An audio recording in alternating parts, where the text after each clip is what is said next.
Kethra had seen many things in her 30 years of life. She had watched stars die from the observation deck of her father's trading ship. She had walked on worlds where the sky burned orange and the rain fell upward. She had treated patients from 100 different species, learning the secrets of their strange bodies, but she had never seen anything like this.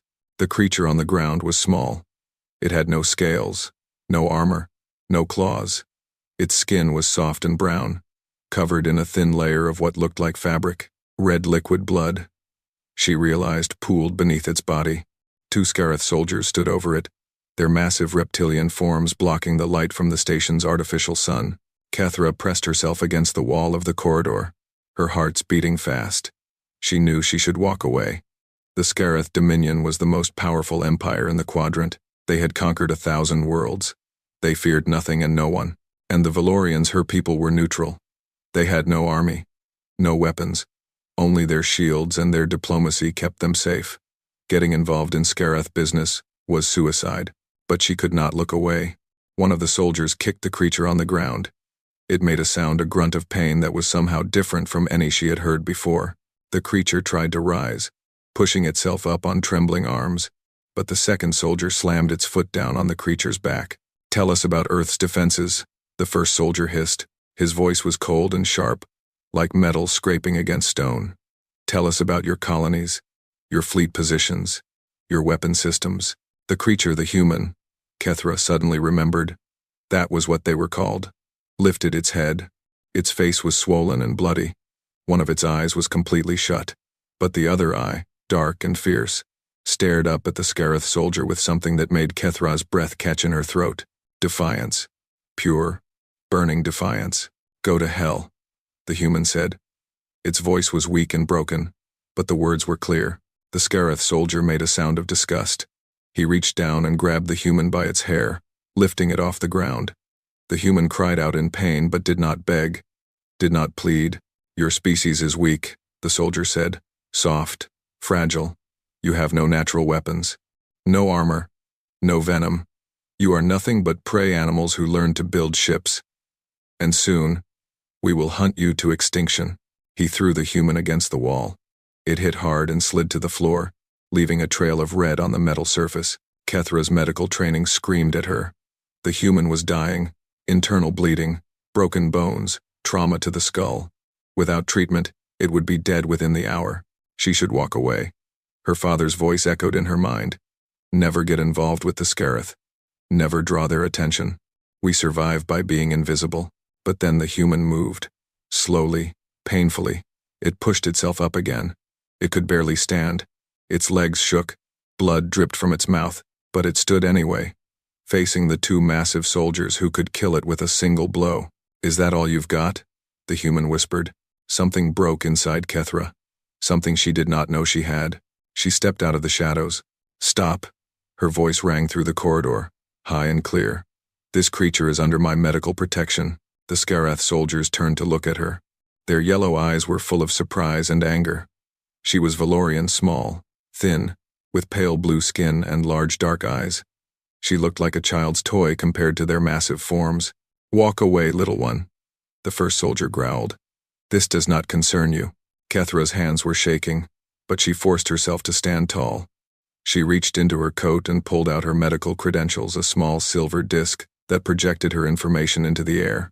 "I am Kethra, licensed medical officer under the Galactic Medical Accords. Article 7 clearly states that any being receiving medical treatment cannot be detained, harmed, or interrogated without the attending physician's consent." She took a deep breath. "This human is my patient. I am taking it to my ship for treatment. If you try to stop me, you will be in violation of intergalactic law." The soldiers looked at each other. Then they laughed. "You think we care about your laws?" the second soldier asked. "We are Skarath. We make the laws." "Then make this law," Kethra said, her voice steadier than she felt. "The medical accords are enforced by every major power in the galaxy, including the Collective, including the Federation, including the merchant guilds." She paused. "Do you really want to explain to your superiors why you started a diplomatic incident over one dying prisoner?" The soldiers' laughter died. They looked at each other again, and Kethra could see them thinking. The Skarath were brutal, but they were not stupid. They had learned to pick their battles carefully. A new figure stepped out of the shadows. He was taller than the soldiers, his scales darker and older. Gold decorations hung from his neck and arms, marking him as someone important. His eyes were the color of frozen blood. Lord Vexnar, the soldiers said together, bowing their heads. The Skarath Lord walked forward slowly, his claws clicking against the metal floor. He stopped in front of Kithra and looked down at her. She felt like a small animal facing a predator. "You are brave, little Valorian," he said. His voice was soft, almost gentle. "Or perhaps you are simply foolish. Tell me, do you know what happens to those who interfere with the Dominion's business?" Kethra forced herself to meet his eyes. "I know what happens to those who violate the medical accords." "Do you?" For a long moment, no one moved. Then Lord Vexnar smiled. It was not a pleasant expression. "Take your patient," he said. "Heal it. Save its worthless life." He leaned closer, and his breath was hot against her face. "But know this, little one, I will remember your face. I will remember your name, and one day, when your people least expect it, I will come for you. Your world will burn, and you will watch." He stepped back and gestured to his soldiers. They moved aside, creating a path to the human. Kethra did not hesitate. She ran to the human and knelt beside it. Up close, she could see how badly hurt it was. Its breathing was shallow and weak. Its skin was cold and wet with sweat. "Can you walk?" she asked. The human looked at her with its one good eye. Who are you?" "Someone who is probably going to regret this," Kethra muttered. She pulled the human's arm over her shoulder and lifted. The human was heavier than it looked, but she managed to stand. "Come on. My ship is not far." They walked slowly down the corridor, past the Skarath soldiers, past Lord Vexnar with his frozen smile. Every step felt like a mile. Every second felt like an hour. But finally, they reached her ship. The door closed behind them, and Kethra let out a breath she did not know she had been holding. She helped the human onto the medical bed and began connecting monitors and treatment systems. The human's vital signs were bad, but not hopeless. With proper care, it would survive. "Why?" the human asked suddenly. Its voice was barely a whisper. Kethra paused. "Why what? Why did you help me? You could have died. Your people, they could suffer for this." Kethra did not answer for a moment. She checked the human's wounds, applied healing gel, started the bone regenerator. Finally, she spoke. "Because it was the right thing to do. Because no one deserves to die like that alone and afraid." She looked at the human's battered face. "Because someone had to." The human stared at her for a long moment. Then, slowly, painfully, it reached out and took her hand. Its grip was weak, but there was something in it, something warm and strong that she could not explain. "Thank you," the human said. "My name is Maya. Maya Chen. I won't forget this, and neither will Earth." Kethra smiled sadly. "Rest now. You are safe." Maya closed her eyes, and soon her breathing became deep and steady. She was asleep. Kethra sat beside her, watching the stars through the ship's window. She did not know what she had just done.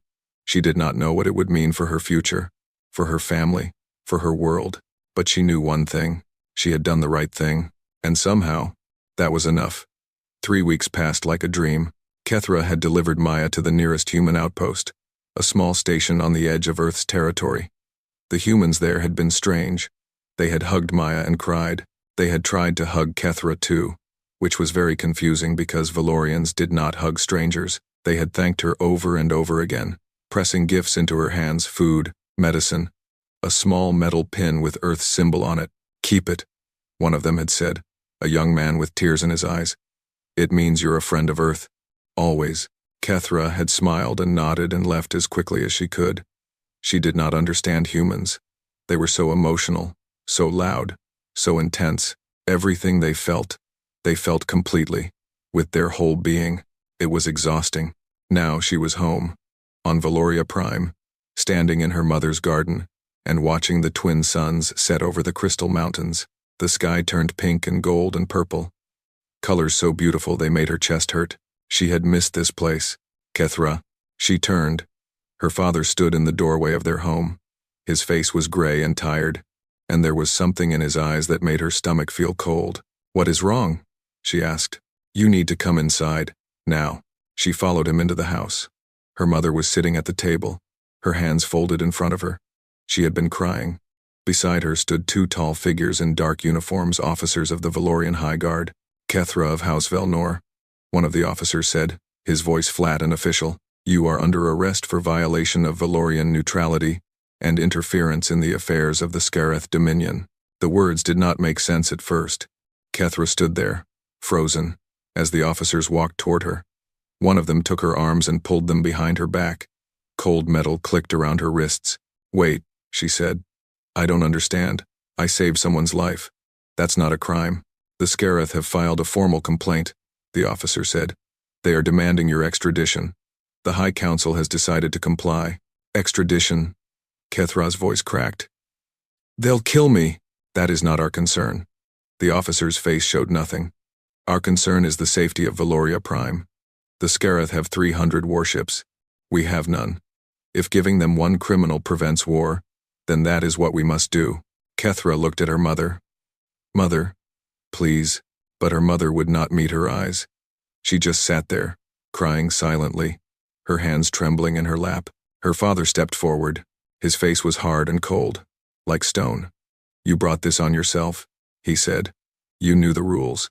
You knew what would happen if you got involved. And you did it anyway." He shook his head. "You are no daughter of mine." The words hit Kethra like a physical blow. She opened her mouth to speak, but no sound came out. The officers pulled her toward the door, and she let them. She had no strength left to fight. The next few days blurred together. She was taken to a holding cell in the capital city. She was given a trial, but it was not really a trial. The judges had already decided. The evidence was clear. She had interfered with Scareth business. She had violated neutrality. She was guilty. The sentence was extradition to Scareth Prime, where she would be publicly executed as an example to others who might think of defying the Dominion. Kethra sat in her cell and stared at the wall. She thought about Maya Chen and her fierce eyes. She thought about the human outpost and the people who had hugged her. She thought about the little metal pin, still hidden in her pocket. Had it been worth it? She did not know anymore. On the 5th day, they came for her. 4 Scareth soldiers in full armor, their scales gleaming under the lights, their eyes full of cruel amusement. Behind them walked Lord Vexenar himself, dressed in ceremonial robes, a smile on his ancient face. "Hello again, little Valorian," he said. "I told you I would come for you. Did you think I was joking?" Kethra said nothing. What was there to say? They led her out of the cell and through the corridors of the Valorian government building. Officials and workers watched her pass, their faces blank, their eyes empty. No one spoke. No one tried to help. She was alone. They reached the main chamber, where the High Council sat in their floating chairs, their expressions grave and tired. The Scareth delegation stood on one side of the room, 20 soldiers and Lord Vexenar, waiting to claim their prize. "Kethra of House Velnor," the council leader said, "you have been found guilty of crimes against the Scareth Dominion. In accordance with our treaty obligations, you are hereby..." The doors of the chamber burst open. Everyone turned to look. A figure walked in. No, 3 figures. The one in front was a human male, tall and broad, with gray hair at his temples and dark skin that gleamed under the lights. He wore a black suit with gold buttons and walked with the confidence of someone who owned the room. Behind him came 2 more humans. They were different. They wore heavy armor, dark green and covered with strange symbols. Their faces were hidden behind helmets, and they carried weapons, big, black weapons that hummed with energy. The Scareth soldiers reached for their own weapons, but the human in the suit raised his hand. "I wouldn't do that if I were you," he said. His voice was calm and pleasant, like someone discussing the weather. "My friends here are a bit nervous. Loud noises make them reactive." Lord Vexenar stepped forward, his face twisted with anger. "Who are you? How dare you enter this chamber uninvited?" The human smiled. It was not a friendly smile. "My name is David Okonkwo. I am the ambassador of the United Earth government." He reached into his pocket and pulled out a small card, holding it up for everyone to see. "And I have a message for this council." The council leader leaned forward. "Ambassador, this is a legal proceeding. You have no authority here. I'm not here for your proceeding." Okonkwo's eyes moved across the room until they found Kethra. For a moment, his expression softened. Then it turned hard again as he looked at Lord Vexnar. I'm here for her. Lord Vexnar laughed. It was a cold, ugly sound. You? A human? You think you can take what belongs to the Dominion? Okonkwo did not flinch. The woman standing there saved a human life. Lieutenant Maya Chen, Earth Defense Force. That makes her family. He paused, letting the word hang in the air. And Earth protects its family. She is a criminal. Vexnar snarled. She interfered with our interrogation of a prisoner of war. She showed mercy to a wounded soldier. Okonkwo's voice grew colder. Something your species apparently doesn't understand. The room fell silent. Kethra watched, her heart pounding, unable to believe what was happening. A human, a member of a species the galaxy considered weak and unimportant, was standing up to the Scareth Dominion. For her, this is ridiculous, Vexnar said. He turned to the council.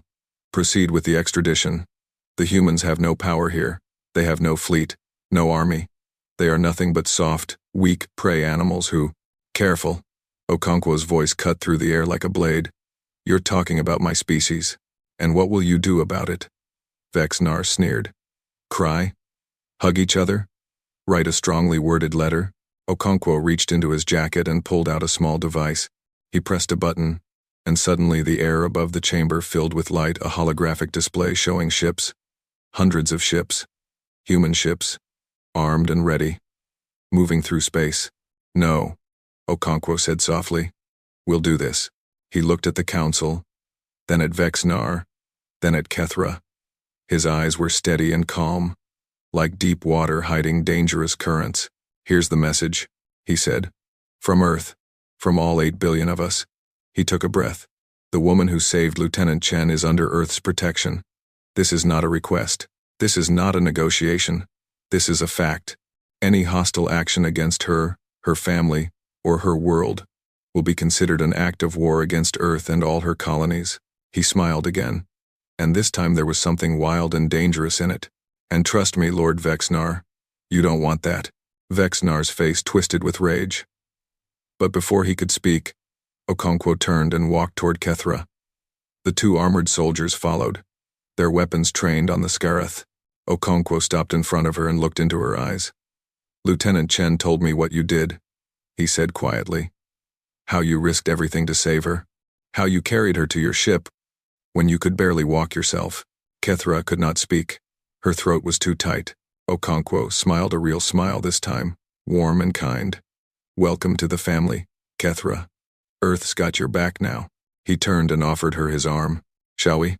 Kethra looked at the council, at her father, who stood in the corner with shame and confusion on his face, at Lord Vexnar, whose eyes burned with hatred and promised revenge. Then she looked at the human standing before her, offering her something no one else had, hope. She took his arm, and together, they walked out of the chamber, leaving the stunned silence behind them. The galaxy had never seen anything like it. Within hours of Ambassador Okonkwo's appearance on Valoria Prime, news spread across every system, every station, every world with access to the Galactic communication network.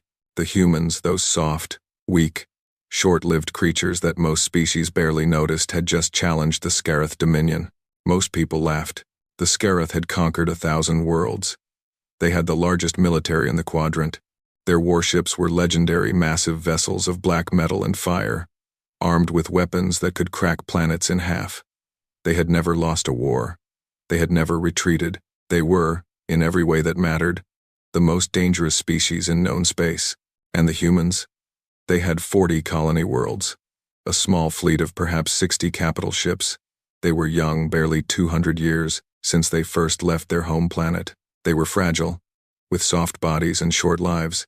They had no natural weapons, no armor, no venom. By galactic standards, they were barely worth noticing.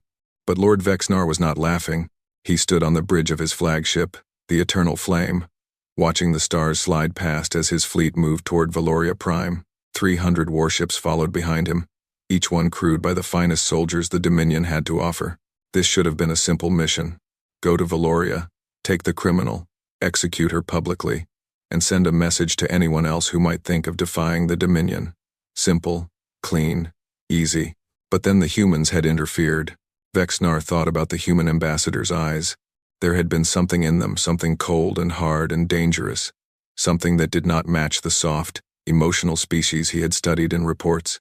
"My lord," one of his officers said, "we are receiving transmissions from Earth space." "Show me." The main screen flickered to life. At first, Vexnar did not understand what he was seeing. It looked like ships, human ships, but there were too many of them. Far too many. "What is this?" he demanded. "The humans are mobilizing, my lord. All of their ships. Military, civilian, cargo, mining everything." Vexnar watched as the screen filled with vessels. Sleek warships emerged from stations that had appeared empty. Massive cargo haulers dropped their containers and revealed hidden weapons. Mining ships detached their equipment and activated engines that burned far too hot for mining vessels. "That's not possible," Vexnar whispered. "Our intelligence said they only had 60 capital ships." "Our intelligence was wrong, my lord." On the screen, a message appeared. It was simple text, transmitted on all frequencies, in every language known to the galaxy. From the United Earth government to all species and nations, a Valorian citizen named Kethra saved the life of a human soldier. For this act of mercy, she has been sentenced to death by the Scarith Dominion. Earth does not accept this. From this moment, Kethra of Valoria is under the protection of Earth and all her colonies. Any hostile action against her, her people, or her world will be considered an act of war. To the Scarith Dominion, you have one chance to withdraw. Release your claim on Kethra. Leave Valorian space. And this ends peacefully. To everyone else, this is who we are. Hurt one of ours, and you answer to all of us. Save one of ours, and we will move stars for you. Earth remembers. Vexnar read the message 3 times. Then he started to laugh. "They're insane," he said. "Completely insane. They're going to war over one person. One worthless alien who isn't even human." His officers shifted uncomfortably. None of them laughed. "My lord," his second-in-command said carefully, "perhaps we should reconsider. If the humans truly have more ships than we thought." "More ships?" Vexnar turned on him, eyes blazing. "Look at them. They're cargo ships. Mining vessels, civilian transports held together with hope and string. Our warriors will crush them in minutes." He slammed his fist against the console. "No, we will not run from humans. We will not be afraid of soft, weak prey animals. We will go to Valoria. We will take what is ours, and we will teach these creatures what happens when you challenge the Dominion." He turned back to the screen. "All ships, maintain course. Full speed to Valoria Prime." Far across the galaxy, on a planet called Earth, similar scenes were playing out in every city, every town, every home. People gathered in the streets, watching the news on massive public screens. They watched their government's declaration. They watched the Scarith fleet moving toward Valoria. They watched, and they waited. In a small town in Japan, an old woman named Yuki Tanaka put on her uniform for the first time in 20 years. It still fit. She looked at herself in the mirror and smiled. "One more time," she whispered. In a factory in Germany, workers stopped building cars and started building weapons. The government had asked for volunteers. Everyone volunteered. In a university in Brazil, a young student put down her books and walked to the nearest recruitment center. The line stretched around the block. She waited for 6 hours. She did not complain. In America, in China, in India, in Nigeria, in every country, on every continent, the same thing was happening. People were leaving their jobs, their schools, their homes. They were going to war, not for territory, not for resources, not for power, for one person. One alien who had shown kindness to one of them. The Scarith did not understand this. They could not understand it. In their culture, kindness was weakness. Mercy was stupidity. You did not risk anything for strangers. You did not fight for people who could offer you nothing in return. But humans were different. Humans remembered. Admiral Yuki Tanaka stood on the bridge of her flagship, the Phoenix Rising, and watched her fleet assemble. 412 ships. It was the largest human fleet ever gathered. Every ship they had, every weapon they could find, every person who could fly, fight, or fire a gun. "Admiral," her communications officer said, "we're receiving a message from the Valorian government. They're begging us to stand down. They say they'll hand over Kethra peacefully. They don't want a war. Tanaka's face did not change. And Kethra? What does she want? There was a pause. She says she doesn't want anyone to die for her. She says she'll go with the Scareth if it will prevent bloodshed. Tanaka closed her eyes. She thought about her grandmother, who had survived a terrible war long ago. She thought about the stories her grandmother had told her, stories of cruelty and courage, of darkness and light, of people who stood up when no one else would. Tell her, Tanaka said softly, that this isn't about what she wants. It's about what's right. She opened her eyes. And tell the Valorians that Earth does not abandon its friends. Not now. Not ever. She turned to her officers. All ships, prepare for hyperspace jump. Destination, Valoria Prime. The fleet moved as one. Hundreds of ships aligning their engines, calculating their courses, preparing to cross the vast emptiness of space in the blink of an eye. On the surface of Valoria Prime, Kethra stood at a window and watched the sky. Ambassador Okonkwo stood beside her, his face calm and steady. You don't have to do this, she said quietly. Your people will die.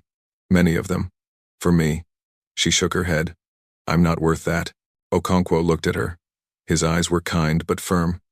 You saved one of us. That makes you family. And family doesn't get to decide if they're worth saving. He put a hand on her shoulder. Besides, this isn't just about you anymore. It's about sending a message. What message? Okonkwo smiled. That if you're kind to a human, we'll never forget it. That we'll stand by you no matter what. That we'll fight for you. Die for you. Move heaven and earth for you. His smile faded, replaced by something harder. And the other message too. The one for the Scareth, and everyone like them. What's that? That if you hurt us, if you hurt anyone we care about, we will come for you. Not tomorrow.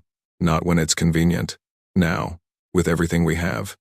He looked out the window, at the darkening sky. The galaxy thinks we're weak because we're kind. They think mercy is stupidity. They're about to learn how wrong they are. Above them, the sky lit up with fire as the first Scareth ships entered orbit. And behind them, still hidden in hyperspace but coming fast, the human fleet raced toward battle.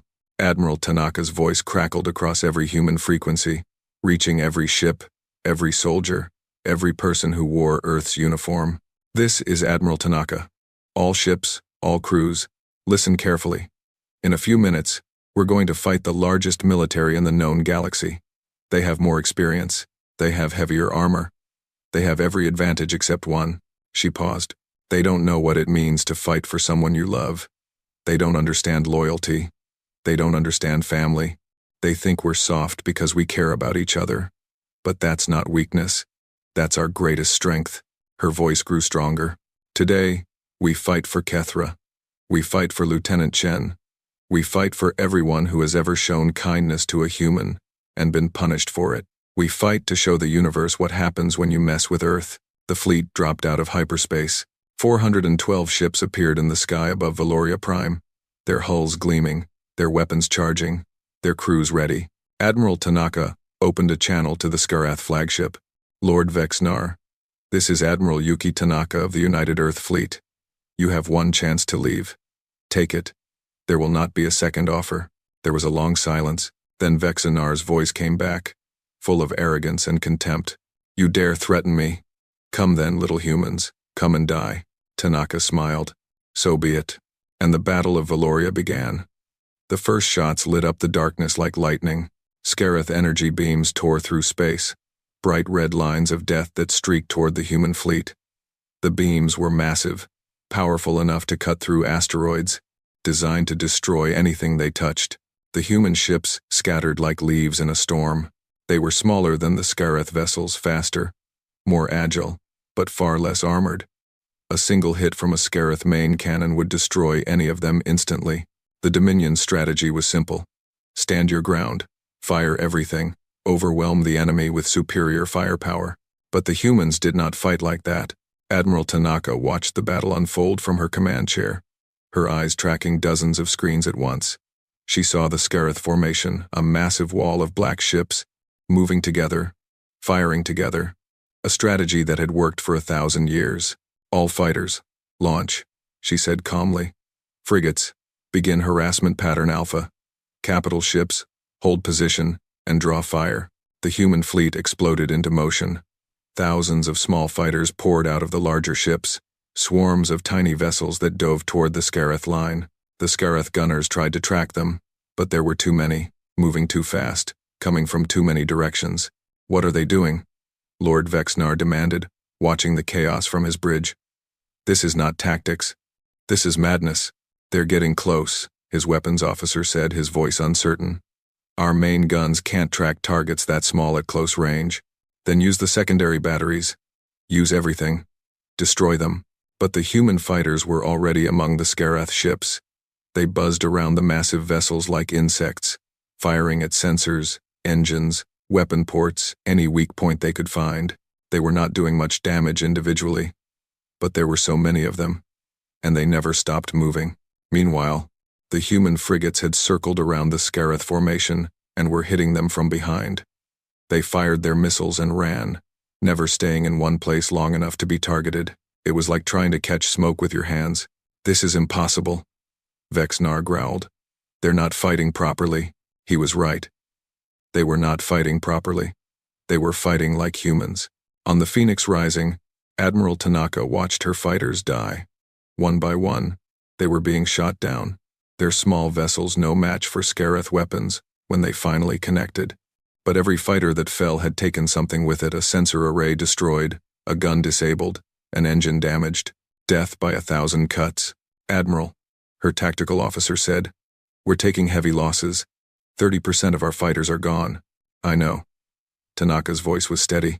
Tell them to keep pressing. We need to break their formation. They won't break. Scareth never break formation. Tanaka smiled. Then we'll make them. She pressed a button on her console. Captain Morris, you're up. On the edge of the battle, a single human ship powered up its engines. It was an old cargo hauler, converted into a warship in the rush to mobilize. It was slow, ugly, and falling apart. But it had one thing the other ships did not have: a core full of unstable fuel. Captain Emily Morris sat in her command chair, watching the Scareth flagship grow larger in her view screen. Her crew had already evacuated to escape pods. She was alone.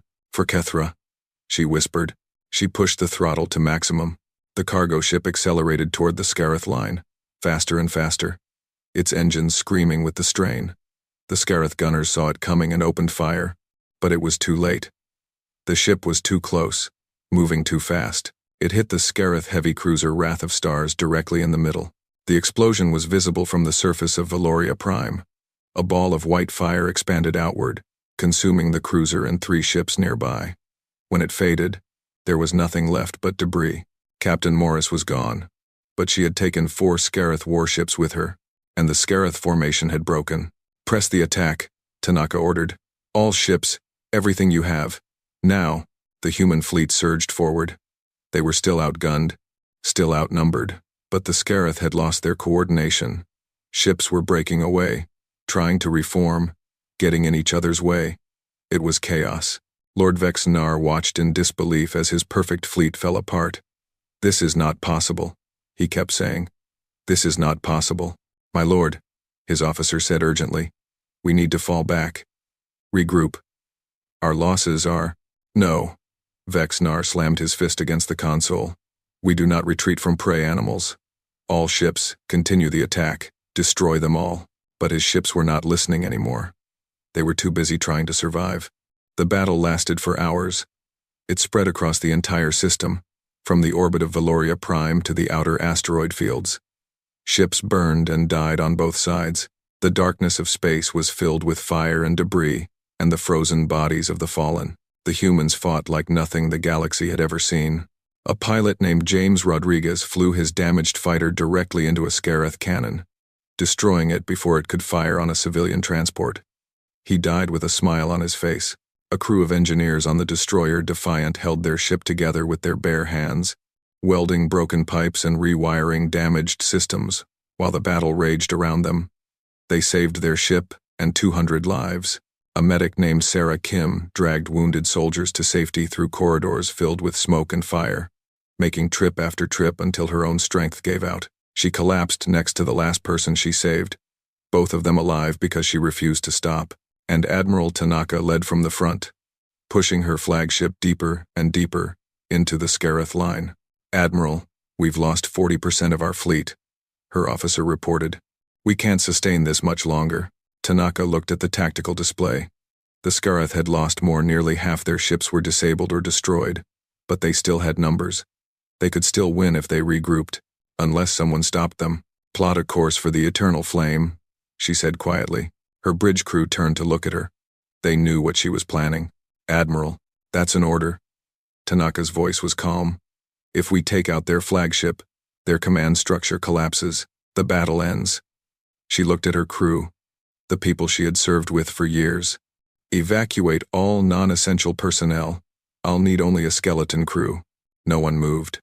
"I said evacuate." Her first officer stepped forward. "With respect, Admiral." "No." He looked at the others, and they nodded. "We started this together. We'll finish it together." Tanaka stared at them for a long moment. Then she smiled, a real smile, full of warmth and pride. "Thank you," she said softly. She turned back to the view screen. The Eternal Flame loomed ahead, massive and dark, its weapons still firing. All power to engines, ram speed. The Phoenix Rising shot forward, accelerating faster than any ship its size should be able to move. The Scareth tried to stop it, throwing everything they had at the charging vessel. The shields failed. The hull breached. Fires broke out across the ship, but it did not stop. At the last moment, just before impact, Tanaka gave one final order. "All hands, abandon ship." Escape pods burst from the Phoenix Rising like seeds from a dying flower. The ship continued forward. A burning arrow aimed at the heart of the Scareth fleet. It hit the Eternal Flame at full speed. The explosion was the largest of the battle. It consumed both ships completely, turning them into an expanding cloud of fire and metal. Lord Vexanar died in that explosion, along with his command staff and his dreams of conquest. The Scareth fleet, leaderless and broken, began to retreat. The humans had won. Hours later, Admiral Tanaka floated in her escape pod, looking out the small window at the debris field that had been her ship. She was burned and bleeding, her uniform torn, her body exhausted, but she was alive. "Admiral," a voice came over her radio. "We've got you on sensors. Rescue shuttle incoming." She laughed. It hurt, but she laughed anyway. "Tell me," she said. "Did we get them?" "Yes, Admiral. The Scareth are retreating. We won." Tanaka closed her eyes and let out a long breath. "Good," she whispered. "Good." On the surface of Valoria Prime, Kethra watched the last Scareth ships flee into hyperspace. She was crying. She did not know when she had started, but she could not stop. So many had died. So many humans had given their lives for her. People she had never met, from a world she had never visited, had fought and bled and burned for a stranger who had simply done the right thing. Ambassador Okonkwo stood beside her, his face tired but satisfied. "It's over," he said quietly. "Is it?" Kethra's voice trembled. "The Scareth will come back. They'll want revenge. This war isn't over, it's just beginning." Okonkwo shook his head. "No, it's over. Watch." He pointed at the sky, where a new ship was appearing, a Scareth diplomatic vessel, flying the white flag of surrender. "They're going to surrender?" Kethra could not believe it. "They have to." Okonkwo smiled grimly. "They just lost half their fleet to a species they thought was prey. Their whole empire is watching. If they keep fighting and losing, others will smell weakness. Rebellions, invasions, civil wars." He shrugged. "Better to make peace and lick their wounds." Kethra wiped her eyes. "What happens now?" "Now," Okonkwo said, "we tell them our terms, and they accept. Every single one." His voice hardened. "They picked this fight. They don't get to decide how it ends." The peace negotiations were short. The Scareth had no leverage, and they knew it. Earth's terms were absolute. Full pardon for Kethra, formal apology to Valoria, reparations for the damage caused, release of all political prisoners held by the Dominion, and a binding treaty promising that no action would ever be taken against anyone who helped a human. The Scareth ambassador protested. "This is outrageous. You fought an entire war over one person." Ambassador Okonkwo leaned across the table, his eyes cold. "Yes, and we'd do it again. For anyone. That's the point." He smiled. "Understand this.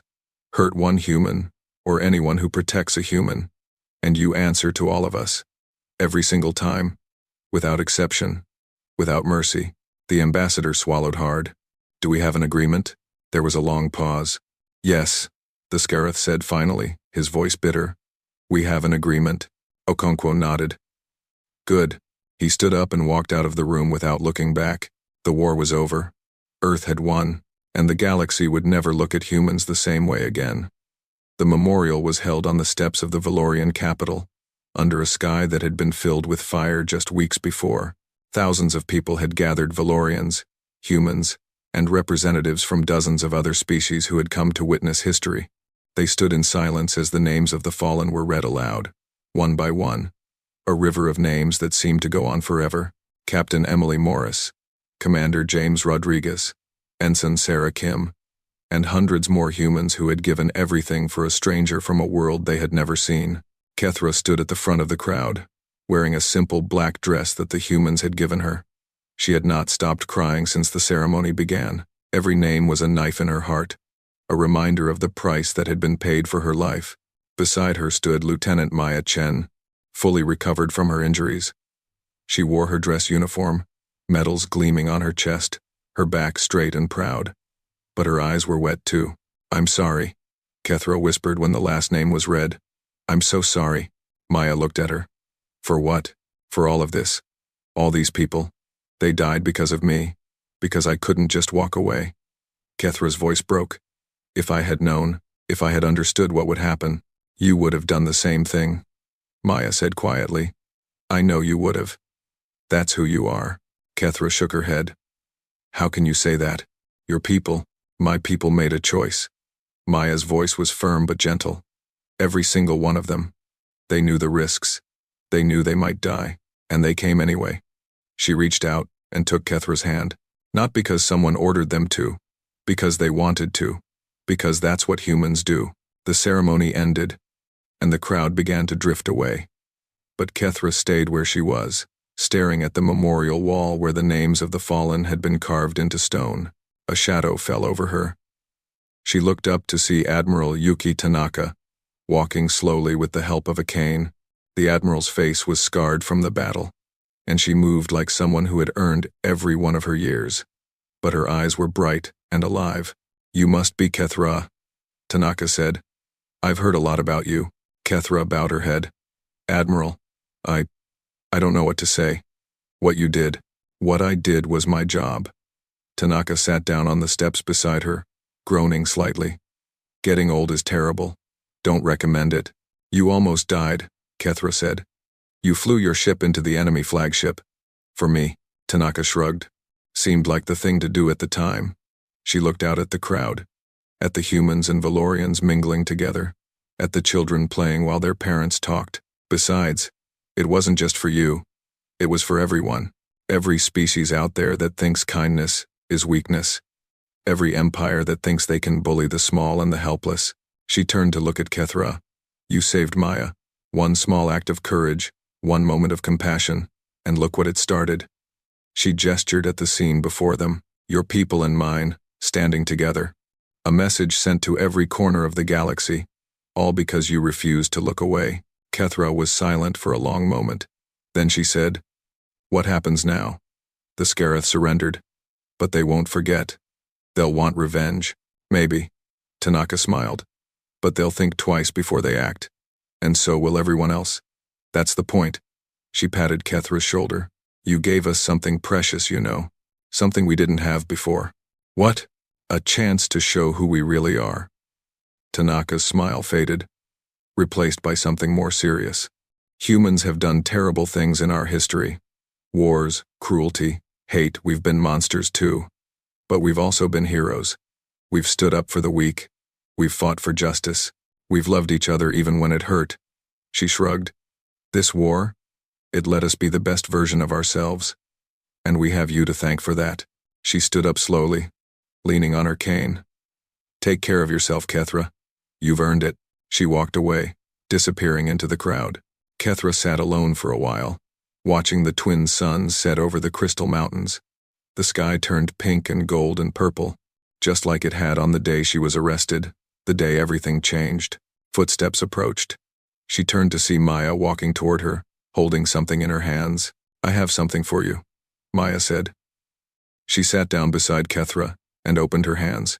It was a small pin, the same pin Kethra had been given at the human outpost, the one with Earth's symbol. But this one was different. It was made of gold, with small diamonds set into the design. It sparkled in the fading light like a captured star. "This is the Medal of Earth," Maya said quietly. "The highest honor our government can give. It's never been awarded to a non-human before." She smiled. "Until now." Kethra stared at the pin. Her hands were shaking. "I can't accept this," she whispered. "I didn't do anything special. I just helped someone who needed help. That's exactly why you're getting it." Maya took Kethra's hand and pressed the pin into her palm. "That's what the medal is for. Not for fighting, not for winning wars, for showing compassion when it would have been easier to walk away." She closed Kethra's fingers around the pin. "Wear this. Anywhere you go, any trouble you find, show this. It means you're one of us now. It means Earth has your back. Forever."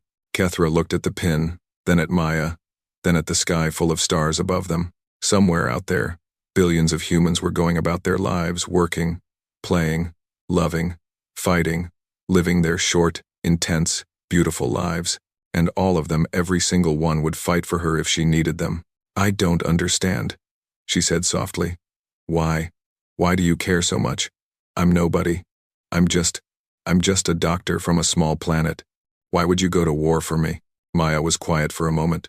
Then she said, "My grandmother used to tell me a story about a man who found a starfish on a beach. There were thousands of starfish, all dying in the sun, and he was picking them up one by one and throwing them back into the ocean."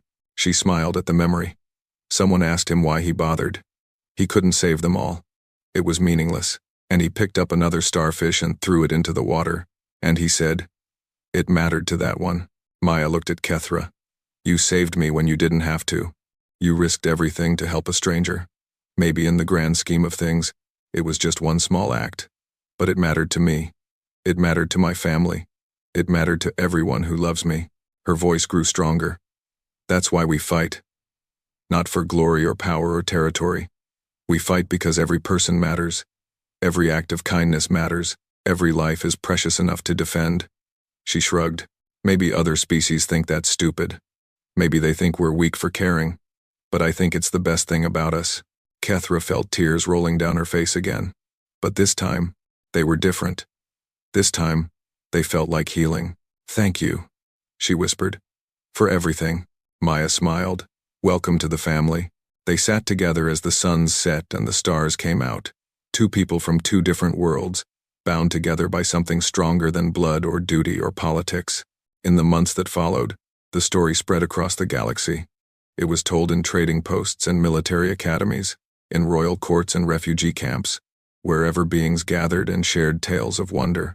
The story of the human war. The story of the alien, who showed mercy. The story of what happens when you save a human. Some species laughed at first. They called it propaganda, exaggeration, myth. But then they started to notice things. Human traders who gave fair prices, even when they could cheat. Human soldiers who protected civilians even at cost to themselves. Human diplomats who kept their promises even when it hurt. And slowly, carefully, other species began to change how they treated humans. Not out of fear, or not only fear, but out of something else. Hope. Maybe. Some of them whispered. There was another way. Maybe you didn't have to be cruel to survive. Maybe kindness wasn't weakness after all. One by one, new treaties were signed. New alliances formed. New friendships began. The galaxy was changing, slowly but surely. And at the center of it all was a simple truth that humans had always known. Be kind. Because you never know who's watching. You never know whose life you might save. You never know what your one small act of compassion might start. Kethra returned to her work as a doctor, but she never forgot what she had learned. She wore the Medal of Earth everywhere she went, and wherever she went, people knew what it meant. They knew she was protected. They knew she was family. And sometimes, when the twin suns set and the stars came out, she would look up at the sky and think about all those humans out there, living their short, bright lives, burning like flames against the darkness. They were not the strongest species in the galaxy. They were not the oldest or the wisest or the most powerful, but they were kind, and in the end, that made all the difference. The message echoed across the stars, unspoken but understood by every species that heard the story. Be good to humans, because if you hurt them, they will come for you with fire and fury and endless determination. But if you save one of them, they will remember. They will protect you. They will stand beside you against any enemy, any odds, any darkness. Save a human, and you gain something no amount of money or power can buy. You gain a family that spans the stars, and that family never forgets.